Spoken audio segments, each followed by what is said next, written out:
Hey, it's Jeff G. Holt of V2M Visionary, and I'm here today with something pretty cool. As you know, if you're in the know, having high-lumen lights, Baja style, are the in thing now. I have them on all my bikes, of course.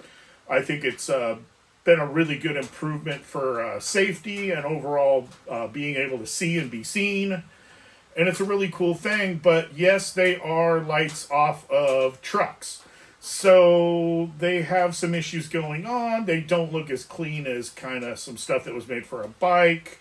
But John Shope at Dirty Bird fixed all that.